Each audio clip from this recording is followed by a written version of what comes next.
Hello, and thank you once again for tuning into the channel where we provide you with tips and tools to help you move with purpose. This is part 2 of rotator cuff love, so we're going to carry on with a couple of exercises. We're going to do one more for the infraspinatus and teres minor muscle, and we're going to do one for your subscapularis. In the last video, we highlighted an exercise for the infraspinatus and teres minor that also hit the supraspinatus with the side-lying external rotation. That exercise simulates a more neutral arm position, as if your arm would be hanging with that external rotation. Today's video, we're going to show you an arm abducted position that's going to focus on those muscles. There are various ways to set up for this exercise, but the key thing is that you have your elbow resting on something so that your arm is supported in the abducted position. The support is going to take the deltoids out of the equation so that we can focus on those rotator cuff muscles. Today we're going to set up on the bench, so I'm going to have one leg resting on top with my knee bent roughly about 90 degrees. The other leg is going to be resting on the floor.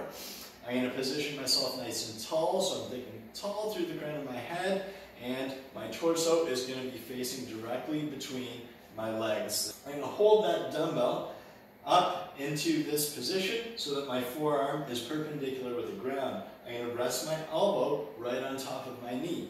From here, I'm going to slowly lower the weight down, internally rotating at the shoulder.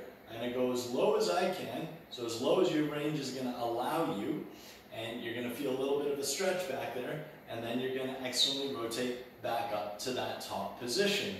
The key thing with this exercise is that as you're lowering, we don't want the shoulder to pop and roll forward.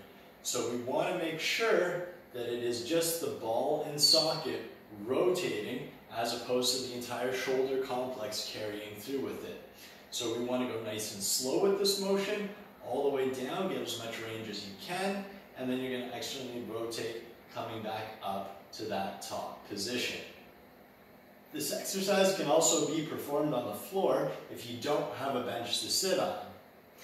If this setup is uncomfortable for you, you can also use something to bolster your arm in that abducted position and perform that internal and external rotation. This next exercise is for the subscapularis muscle, which is responsible for internal rotation. This muscle also plays a key role in protecting the shoulder from anterior shear forces, as well as creating space in the joint to raise your arm overhead. There are also various ways to set up for this movement, but today I'm going to use a bench, and I'm going to shimmy myself into a hip bridge position, killing two birds with one stone, so I get some nice glute and core activation at the same time. And place my arm on this bolster so that the shoulder stays in a good neutral position throughout the movement. I'm going to set up my elbow so that it is in line with my shoulder, and I'm going to have my arm bent about 90 degrees so that my forearm is perpendicular to the ground. I'm going to use my other hand to help support my head, and I'm going to slowly externally rotate, lowering that weight down. Nice and controlled and deliberate. I'm going to go as low as was comfortable for me, and then I'm going to internally rotate back up to that start position. So once again, slowly down, controlling that external rotation, and then we're going to come right back up to that top position.